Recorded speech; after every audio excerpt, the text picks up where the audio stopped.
우리가 선지자들 중에 아마 가장 많이 기억하는 이름이 있다고 한다면 아마 불의 종이라고 얘기하는 엘리야를 아마 얘기하지 않을까 싶긴 합니다. 우리가 엘리야처럼 능력 있는 사람이 됐으면 좋겠다, 이런 기대들을 성도들이 많이 할 거라고 봐지는데, 그래서 엘리야를 많이 기억하고, 또 한 사람을 기억한다면 아마 눈물의 선지자라고 하는 별명을 가지고 있는 에레미야가 아닐까 하는 생각이 듭니다. 특히 에레미야 선지자는 에레미야서도 썼지만 또 이어진 에레미야 애가까지 해서 두 편의 글을 우리에게 소개하고 있는데요. 그래서 에레미야를 한번 보면서 어찌 보면 지금 우리 시국과 같지 않을까, 나라를 보면서 눈물을 흘린 사람이었기 때문에 우리도 같은 마음이 아닐까 하는 생각이 들어서 우리가 이사야를 마치고 에레미야를 보게 되는데, 이 시국에 특별히 나라가 얼마나 많이 시끄럽습니까? 이렇게 이 말씀을 대하게 된 것도 우연은 아닐 것이다. 매사가 하나님의 특별한 섭리 가운데 되는 것인데, 특별히 언제나 그렇지만 이 시국과 연결해서 볼 때 참 많은 생각을 하게 하는 그런 선지자, 또 선지자의 글이 됩니다.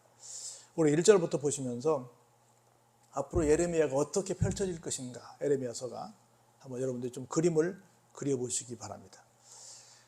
여기 1절 한번 잠깐 볼까요? 베냐민 땅, 베냐민 지파의 땅이죠. 거기에 아나돗이라는 베냐민 지파가 살고 있는 아나돗이라고 하는 동네 이름을 말해요. 거기는 제사장들이 참 많이 나오는 제사장 동네입니다. 그곳에 히르기야라고 하는 사람의 아들이 있었는데, 그 사람이 누구라고요? 에레미야라고. 그러니까 제사장들이에요. 상호 다, 아버지도 자기도. 또 그 동네 사람들이 제사장들인데, 제사장 출신 중에 제사장이다, 이렇게 말할 수 있어요. 그 가문 중에 한 사람이다, 이렇게 소개해 드릴 수 있습니다. 여러분, 제사장 출신 중에 우리 잘 아는 사람 누가 있죠? 세례 요한이 있지요. 그렇게 보면 됩니다. 근데 그 사람이 한 말인데, 그 선지자가 한 말인데, 언제부터 말했냐면 아몬의 아들 유다 왕 요시야가 다스린 지, 지금 보니까 어느 나라요? 남쪽 유다를 말합니다. 요시야 왕이 되어서 나라를 통치한 지 몇 년 만에? 13년 만에 일어나는 것입니다. 요시야 왕이 되어서 이스라엘 남쪽을 통치한 지 13년 만에 하나님께서 누구에게? 에레미야에게 나타나셔서 너 이제부터 내 일 좀 해야 되겠다라고 해서 에레미야를 부르시는 겁니다. 그런데 에레미야가 예언한 말이 좋은 말이었어요? 나쁜 말이었어요? 그러니까 축복의 말이었어요? 저주의 말이었어요? 저주의 말이었죠. 너희들 그러면 큰일 난다라고 하는 저주의 말이라기보다는 경고의 말이었죠. 정신 차리라라고 하는 말이었지 칭찬의 말이 아니었다는 거지요. 근데 한번 좀 웃겨요. 좀 생각해 보면 좀 이상해요. 언제 에레미야가 발탁됐다고요? 어떤 왕 때? 유다 왕 요시야 왕 때. 근데 여러분 아시는 것처럼 북쪽에서는 쓸만한 왕이 없었지만 남쪽에서는 그래도 좀 쓸만한 왕이 좀 있었는데, 그 중에 한 사람이 우리 잘 아는 것처럼 벽을 보고 기도한 히스기야, 내지는 종교 개혁을 일으켰던 요시야, 이런 사람들 몇 사람 안 되지만 그래도 그중 훌륭한 사람이 누구냐면 이 사람이었다는 거죠. 그런데 요시야 왕이 통치할 때라고 한다면, 그리고 그 후손들이 계속 이어서 통치할 때라고 한다면, 다른 왕들에 비해서는 백성들이 하나님의 말씀을 좀 들었겠어요? 안 들었겠어요? 들었을 것으로 생각이 드는데, 들었으면 이 말씀이 나오겠어요? 안 나오겠어요? 안 나오지. 안 들었다는 거지. 그래서 이때나 지금이나 주님은 우리에게 늘 말씀하십니다. 들을 귀 있는 자는 들을지어다.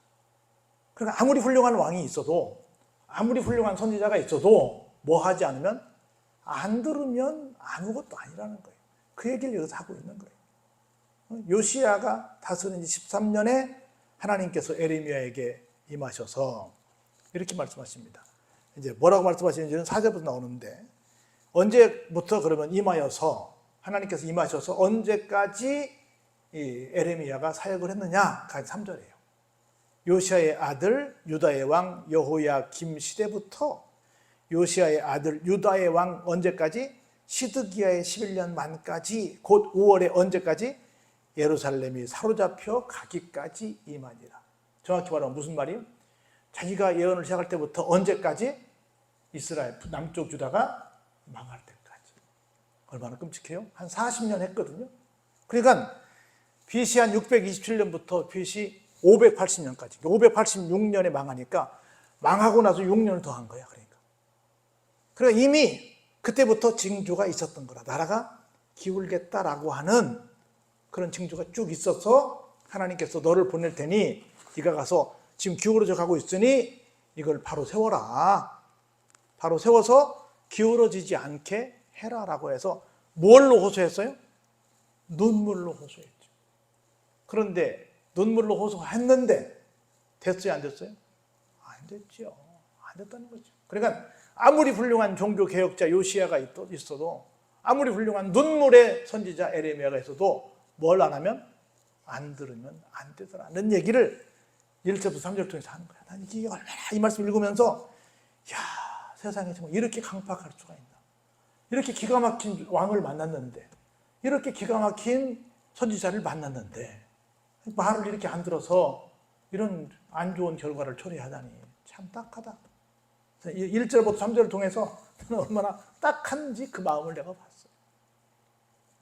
그거 볼까요? 여호와의 말씀이 내게 임하니라. 이제 에레미야가 고백하는 거예요. 뭐라고 말씀하시냐면 우리 한번 5절을 같이 볼까요? 시작. 내가 너를 모태에 짓기 전에 너를 알았고 내가 배에서 나오기 전에 너를 성별하였고 너를 여러 나라의 선지자로 세웠노라 하시기로.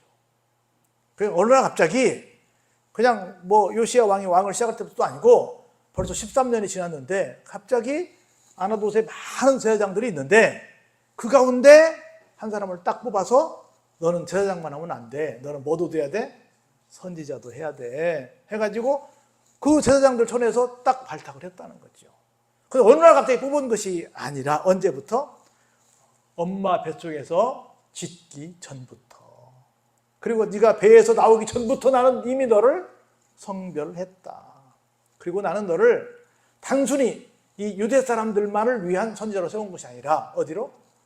여러 나라 사람으로. 많은 나라 사람들을 향해서 너는 제사장이 아니라 뭘로? 선지자로 내가 선택을 했다라고 말씀을 하십니다. 그랬더니 얼마나 부담스럽겠어요. 내가 갑자기 선지자가 된 것도 제사장과하고 선지자과는 좀 그렇잖아요. 제사장과는 항상 품어서 이렇게 따뜻하게 해주는 사람이고 선지자는 뭐 하는 사람이요? 막 지적하고 막 혼내는 사람이잖아요. 과가 다르잖아요. 제사장도 부담스러운데 선지자까지 나한테 하라니. 그것도 한 나라 하는 것도 부담스러운데 여러 나라를 나한테 하라니. 이건 나는 안 되겠는데요. 하고 마치 여호수아도 뭐 모세도 다 난 안 되겠는데라고 말했던 것처럼 똑같이 이 사람도 그렇게 말합니다. 볼까요? 내가 이르되 어떻다? 슬프도소이다. 나 주 여호와여. 주 여호와여 뭐요? 보소서. 나는 어때요? 아이입니다. 나는 말할 줄을 모릅니다. 다 뭐 일만 시키면 말을 못한대. 모세도 나는 말 못해요. 모두가 다 말 못한대. 말만 잘하면서. 하여튼 간에 말을 못한다. 나는 어떠니까? 아이니까. 꼭 아이여서가 아니라 나는 아직도 뭐 세상을 우리나라도 다 못 보는데 내가 어떻게 세계를 보겠고 뭐 다 보겠습니까? 나는 모르는 거 투성입니다. 나 같은 사람이 어디 가서 말을 하겠어요? 나는 못합니다. 나는 뭐 어떤 사명도 감당할 수 없습니다. 하나님 잘못 고르셨어요. 아나돗에 지금 훌륭한 제자들이 얼마나 많은데 왜 하필 그 많은 사람 중에서 저를 뽑으셨어요? 실수하신 거예요. 그렇게 지금 막 말을 하고 있는 겁니다. 그랬더니 한번 7절 같이 볼까요? 시작. 여호와께서 내게 이르시되 너는 아이라 말하지 말고 내가 너를 누구에게 보내든지 너는 가며 내가 내게 무엇을 명령하든지 너는 말할지니라. 아멘. 함부로 난 못해요, 나는 어려요, 나는 뭐 능력이 없어요 라고 함부로 너를 평가절하하는 아이라고 말하지 마. 그리고 누구에게든지 어디든지 너를 보내면 너는 무조건 하고 가라.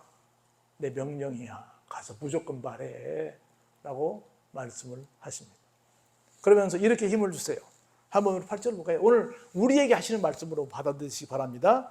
너는 그들 때문에 두려워하지 말라. 내가 너와 함께하여 너를 구원하리라. 나 여호와의 말이니라. 아멘.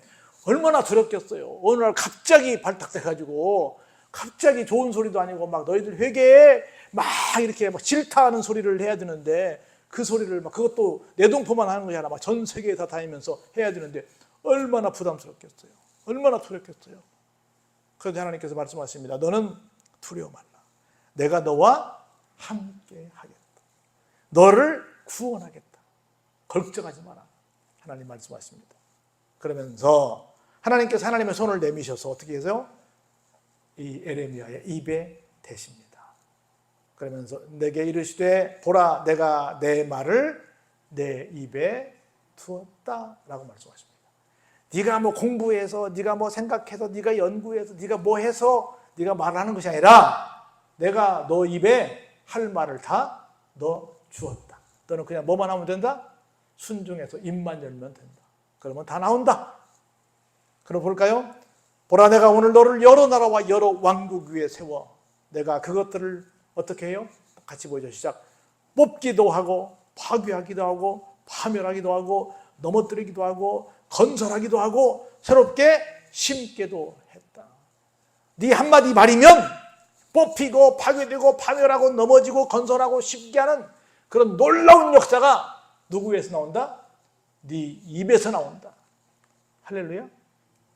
우리 입에서 이렇게 될 줄로 믿습니다. 우리가 입을 벌리면 뽑혀지고 파괴되고 파멸하고 넘어뜨리기도 하고 반대로 건설하기도 하고 또 심겨지기도 하는 놀라운 역사가 내 입에서 이루어질 줄로 믿습니다. 그렇게 말씀하셨어. 내가 네 입에 그렇게 뒀으니까 지금부터 네가 입을 벌리는 대로 그렇게 될 거야. 걱정하지 마. 내가 너와 함께 할 거야. 내가 너를 구원할 거야. 라고 말씀을 하시는 겁니다. 그러면서 어떤 환상을 하나 보여주십니다. 여호와의 말씀이 또 내게 임하니라. 이르시되 에레미야야 너 지금 뭐 보고 있니? 뭐가 보이니? 라고 묻습니다. 뭐가 보인다 그래요? 예, 살구나무 가지가 보입니다. 이렇게 말했어요. 살구나무 가지. 살구나무 그러면 여러분 그 천주교에서는 이걸 뭐라고 그러더라? 다른 것으로 뭐라고 하던 건데 그 살구나무 우리는 살구나무는 어떤 뜻이 있으세요, 여러분들? 딱 살구나무 그럼 뭐가 생각이 나세요? 신가? 나는 나훈아 씨 노래가 생각이 나요. 살구꽃이 필 때면 돌아온다던 내 사랑 순이는 돌아올 줄 모르고. 왜 살구꽃이 나올까 거기? 살구꽃이 제일 먼저 피니까. 모든 꽃 중에 봄에 피는 꽃 중에 제일 먼저 피는 꽃이에요. 제일 먼저 꽃이 핀다는 건 뭐예요? 살구꽃이 무엇을 알린다는 거야? 봄의 전령사야. 봄이 왔다. 차가운 겨울이 지나가고 따뜻한 봄이 왔다. 얼마나 우리에게 희망의 메시지예요? 근데 살구꽃은 원어는 어떤 뜻이냐면 반드시 따라서 지킨다. 약속을 지킨다는 뜻이에요. 살구꽃의 의미가 뭐 예쁜 꽃이 아니라 살구꽃은 반드시 지킨다. 살구나무 가지는 우리 모든 꽃말이 있잖아요. 나무마사. 그런데 이 꽃말이 이 가지의 말이 반드시 지킨다는 뜻이에요. 무슨 말씀이에요? 내가 너에게 지금 이 살구 가지를 보여주는 것은 뭐다? 지금 내가 너한테 약속한 것을 반드시 뭐 할 것이다? 지킬 것이다. 그래서 내가 너한테 그 약속을 지키는 상징으로 뭘 보여준다? 살구나무를 보여준다. 다시는 물로 심판하지 않겠다 그래서 뭘 보여주셨어요? 무지개를 보여주신 것처럼 에레미야는 뭘 보여주셨어요? 바로 살구나무 가지를 보여주셨습니다. 살구나무 가지입니다. 살구나무 꽃이 아니고 살구나무 열매가 아니고 오죽자는 살구나무 열매가 아니에요. 살구나무 가지를 보여줬어요. 그래서 하나님께서 이렇게 말씀하십니다. 네가 어때요? 잘 보았도다. 보세요. 여기 설명이 나옵니다. 이는 내가 뭐요? 내 말을 지켜 그대로 이루려 함이라 하시니. 여기 설명이 나와 있어요. 내 말을 지켜 그대로 이루기 때문에 그걸 상징적으로 뭘 보여줬다? 살구나무 가지를 보여주셨다 라고 말씀을 하십니다. 또 한 가지를 보여주십니다. 볼까요? 여호와의 말씀이 다시 내게 임하니라. 이르시되 이번에는 네가 뭘 보고 있니? 라고 묻습니다. 그랬더니 뭘 봐요? 큰 가마가 있는데 펄펄 끓고 있습니다. 끓는 가마가 보입니다. 그런데 보니까 그 윗면이 이제 평평하게 있었는데 갑자기 한쪽에 들려지기 시작해요. 윗면이라는 거 들렸다는 거예요. 들렸는데 보니까 어때요? 북에서부터 기울어졌습니다. 북쪽에서부터 기울어지면 어디로 쏟아지겠어요? 남쪽으로 쏟아지는 거죠. 쏟아지고 있습니다. 이게 무슨 뜻인지 모르겠습니다. 왜 갑자기 펄펄 끓는 이 물이 이렇게 들려가지고 쏟아집니까? 근데 왜 그게 하필 북쪽에서부터 남쪽으로 쏟아집니까? 라고 얘기를 합니다. 그랬더니 뭐예요? 여호와께서 내게 이르시되 재앙이 북방에서 일어나 이 땅의 모든 주민들에게 부어지리라. 내가 북방 왕국들의 모든 족속들을 부를 것인즉 그들이 와서 예루살렘 성문 어귀에 각기 자리를 정하고 그 사방 모든 성벽과 유다 모든 성읍들을 치리라. 누구의 말씀이라고요? 하나님의 말씀이라고. 다시 한번 봅니다. 지정학적으로 이스라엘이 여기 있어요. 북쪽에 뭐가 있어요? 아수르가 있고 그 옆에 바벨론이 있잖아요. 그러니까 아수르와 바벨론에 의해서 북쪽에 있는 나라들에 의해서 북쪽은 아수르에 의해서 남쪽은 바벨론에 의해서 망하게 된다는 것을 어떻게 해요? 알려주셨다는 거예요. 북쪽에서부터 끓는 물이 내려왔다는 건 뭐예요? 그쪽에서 우리를 공격하는, 우리를 집어삼키는 그런 힘 있는 세력이 내려온다라는 걸 뭐 하신 거예요? 예언하신 거예요. 하나는 내가 살구나무 가지를 보여주시면서 너에게 약속한 건 반드시 지킨다. 두 번째는 북쪽에 있는 나라들이, 그때는 정확하게 나라 이름을 안 알려줬는데 우리는 이제 알잖아요. 그 나라들이 와서 우리를 집어삼킬 것이다 라는 말을 하시는 겁니다. 왜냐하면 16절부터 왜 그런 끔찍한 일이 생길까? 1장부터 좀 축복의 말씀, 좋은 말씀 좀 하시지 왜 이런 엄청난 막 무서운 말씀을 하실까? 나옵니다. 볼까요? 한번 16절 같이 보시죠. 시작. 무리가 나를 버리고, 나는 누구요? 하나님이죠. 하나님을 버리고 다른 신들에게 분향하며 뭐예요? 자기 손으로 만든 것들에 절하였은지. 뭘 했다는 거예요? 우상을 숭배했다는 것이죠. 내가 나의 심판을 뭐예요? 그들에게 선고하여 그들의 모든 죄악을 징계하리라. 뭐 했다는 거예요? 하나님 섬기지 않고 우상을 섬기는 모습을 내가 보았기에 저들이 그 자리에서 돌이키지 않으면 내가 이런 끔찍한 재앙을 저들에게 내리게 될 것이다 라는 말씀을 하시는 겁니다. 그러므로 볼까요? 너는 네 허리를 동이고 일어나 내가 내게 명령한 말을 다 그들에게 말하라. 그들 때문에 두려워하지 말라. 내가 그들 앞에서 뭘 당하지 않게? 두려움을 당하지 않게 하리라. 그러니까 무서운 말씀을 하시고 계시는데 하나님은 사실은 이렇게 에레미야에게 말씀을 전하라고 한다는 것은 회개하라고 다시 돌아오라고 하는 기회를 주시겠다는 거예요. 진짜 벌을 주시겠다는 거예요. 회개하고 뉘우치면 다시 살려줄게 라고 하는 다시 한번 기회를 주시는 말씀인데 이 사람들은 들어요, 안 들어요? 안 들어요. 안 들으면 어떻게 되겠어요? 이 말씀을 전하는 어때요? 에레미야를 무섭게 공격하겠지. 우리가 먼저 가졌다고 말이야 막 이렇게 나올 거 아니에요. 그럴 때마다 두려운 마음이 있겠어요, 없겠어요? 있겠죠. 그렇게 무섭게 공격할지라도 너는 뭐 하지 말라? 두려워하지 말라는 말씀을 하는 겁니다. 왜냐하면 그러면서 이런 약속을 해요. 18절 19절 한번 같이 볼까요? 시작. 보라 내가 오늘 너를 그 온 땅과 유다 왕들과 그 지도자들과 그 제사장들과 그 땅 백성 앞에 견고한 성읍 쇠기둥 놋 성벽이 되게 하였은즉 그들이 너를 치나 너를 이기지 못하리니 이는 내가 너와 함께하여 너를 구원할 것임이니라. 여호와의 말이니라. 아멘. 생각해보면 유다 모든 백성들이 많아요. 에레미야 선지자 한 사람이 많아요. 비교할 수 없죠. 비교할 수 없죠. 그런데 모든 백성들을 보다 내가 너를 강하게 할 텐데 어떻게 너를 만들 것이다? 견고한 성읍으로 만들 것이고 쇠기둥으로 만들 것이고 놋 성벽으로 만들어서 그들이 너를 칠 것이다. 그러나 너를 어떻게 할 것이다? 이기지 못할 것이다. 왜냐하면 내가 너와 함께하고 내가 너를 구원하기 때문이다. 그런 거로 어떤 반응이 와도 뭐하지 말고 두려워하지 말고 가서 내가 내 입에 전한 너는 그 말을 전해라 라는 말씀을 하시는 겁니다. 오늘 이 말씀을 통해서 우리가 기가 막힌 기회를 얻는 그런 시절에 살고 있습니다. 아마 제가 볼 때는 대한민국처럼 신앙생활하기 좋은 때가 좋은 이 장소가 세계적으로 없을 것이라고 믿어 의심치 않습니다. 뭐만 하면 말씀을 듣기만 하면 우리는 정말 좋은 기회가 왔는데 얼마나 많은 사람들이 교회를 떠나가고 있고 얼마나 많은 사람들이 교회에 대해서 잘못된 시각을 가지고 교회를 비난하고 있는지 모릅니다. 지금 정말 좋은 시절이에요. 정말 요시야 왕으로 통치하고 있고 이렇게 훌륭한 선지자가 나서 활동하고 있고 이렇게 정말 좋은 호시절을 우리가 맞고 있는데 혹시 우리가 계속해서 우상을 숭배하고 하나님 말씀에 귀를 닫고 사는 것은 아닐지 생각해 보면서 우리가 점점 흉흉한 소식들이 넘쳐나는데 이런 모든 것들이 바로 똑같은 이런 우리가 행위를 하기 때문에 이런 결과를 가져온 것은 아닐지를 생각해 보면서 이 시대에 우리는 어떻게 살 것인가, 우리는 에레미야와 같은 이 사명을 어떻게 감당할 것인가를 생각해 보면서 이 시대를 직시하고 이 시대의 바른 주의종의 길을 걸어가는 저와 여러분 되시길 주의 이름으로 축원합니다. 은혜가 풍성하신 아버지 하나님, 감사와 영광과 찬양을 올려드립니다. 우리에게 은혜 주시되